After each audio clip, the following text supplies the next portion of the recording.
pertama dari, Channel. Afwan Ustadz nanya bagaimana usaha yang seharusnya dilakukan guna mewujudkan Islam menjadi umatan wahidan, sementara umat Islam saat ini terpecah belah oleh propaganda yang digencarkan oleh, barat, seperti itu, Ki. Ya, pertama yang harus kita pahami bahwa persatuan itu dibangun dengan akidah. Maka definisi umat itu yang harus kita pahami. Umat Islam ini didefinisikan sebagai majmu'atun minan nas.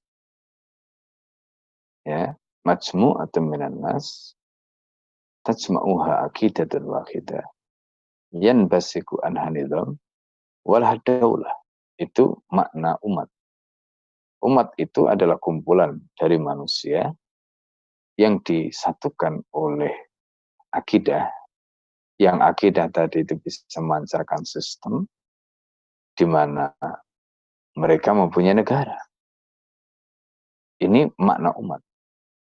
Nah, karena itu ketika umat ini memiliki akidah yang sama, meskipun mungkin pemahamannya berbeda, seperti tadi sudah disebutkan ada madzhab Syafi'i, madzhab Hambali, madzhab Hanafi, madzhab Maliki. Ini dari segi aspek pemahaman. Tetapi hakikatnya mereka adalah umat yang satu. Apa buktinya? Karena mereka adalah Islam.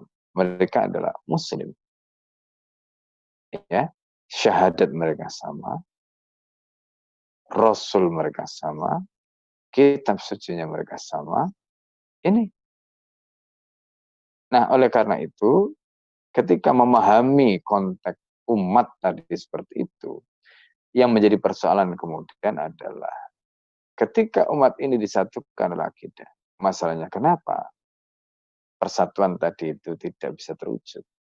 Persatuan itu tidak bisa terwujud.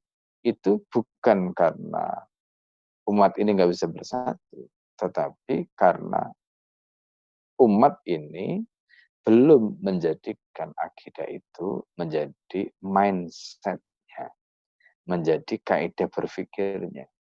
Ketika umat ini tidak menjadikan akidah itu sebagai mindset dan kaidah berpikirnya, yang terjadi kemudian apa?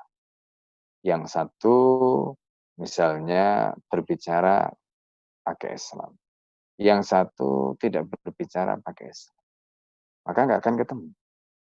Padahal sama-sama Muslim. Bukan karena tidak bisa bersatu, tetapi karena satu mindsetnya pakai Islam, yang satu mindsetnya tidak pakai Islam. Itulah mengapa ketika di Madinah ada fitnah yang diembuskan oleh Syas bin Qais, orang Yahudi, khususnya terkait dengan momentum atau peristiwa peperangan Bu'ath. Karena kita tahu orang Aus dan Khazraj ini dulu mereka berperang puluhan tahun di dalam perang Bu'ath. Dan orang Yahudi tahu itu. Maka kemudian ketika mereka sudah memulai Islam, orang Yahudi ini berusaha untuk melemahkan kekuatan Islam. Dengan cara apa? Mengadu domba mereka. Dengan cara apa? Mengingatkan masa lalu yang buruk di antara mereka. Peperangan di antara suku Aus dan Khazraj tadi diembuskan lagi. Dendam lama muncul, luka yang sudah kering itu menganga lagi. Maka ketika itu terjadi, apa yang dilakukan Rasulullah? Rasulullah mengatakan, ya ma'asyaral ansar, ittaqullah. Wahai orang-orang ansar, bertakwalah kalian kepada Allah. Apa maknanya ittaqullah? Maka makna ittaqullah itu adalah menjadikan akidah tadi itu menjadi mindset mereka. Begitu Rasulullah mengatakan ittaqullah, ittaqullah, ittaqullah, ya ma'asyaral ansar. Maknanya apa? Takwa itu membuat mereka tidak boleh berkelahi. Takwa itu membuat mereka tidak boleh bermusuhan, saling membunuh, saling melukai, saling menyakiti, tidak boleh. Itu konsekuensi dari takwa. La yu'minu ahadukum hatta yuhibba li akhihi ma yuhibba li nafsi. Tidak dikatakan orang itu beriman sebelum dia mencintai saudaranya sebagaimana dia mencintai dirinya sendiri. Enggak boleh. Ada yang melukai, ada yang menyakiti, ada yang bahkan membunuh, saling bunuh dengan alasan-alasan yang tidak jelas. Nah, ketika Nabi mengatakan ittaqullah, ittaqullah tadi, mereka langsung menangis. Kemudian mereka berpelukan, sadar bahwa apa yang dilakukan itu salah. fitnah Saspenkas tadi kemudian akhirnya rontok. Virus, racun yang ditaburkan ke dalam telinga orang-orang Aus dan Khazraj tadi akhirnya berhasil dirontokkan. Jadi kuncinya apa? Akidahnya sama.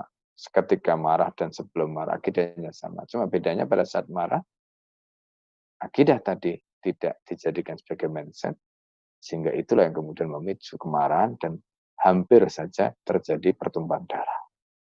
Nah, karena itu, kalau tadi pertanyaan apa yang bisa menjadikan umat ini bersatu, maka akidah umat ini yang menjadi kunci. Lalu bagaimana menjadikan akidah umat ini menjadi kunci? Jadikanlah akidah itu menjadi mindset. Sehingga akidah itu akan bisa menyatukan umat ini. Maka Al-Allamah Syekh Al-Qadi Muhammad Taqi Nafani rahimahullah di dalam kitabnya Nidaul Khar mengingatkan bahayanya jika umat Islam dianggap akidahnya itu sesat. Nah, ini tidak boleh. Kenapa?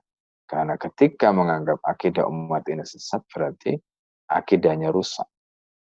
Maka kemudian kalau itu muncul anggapan tadi, apalagi kalau kemudian itu ada pada pejuang, maka justru anggapan inilah yang menjadi barrier, menjadi penghalang sehingga persatuan itu tidak bisa. Dan kemudian dia menganggap orang lain tidak sama dengan dia, ya, laisa minna, begitu.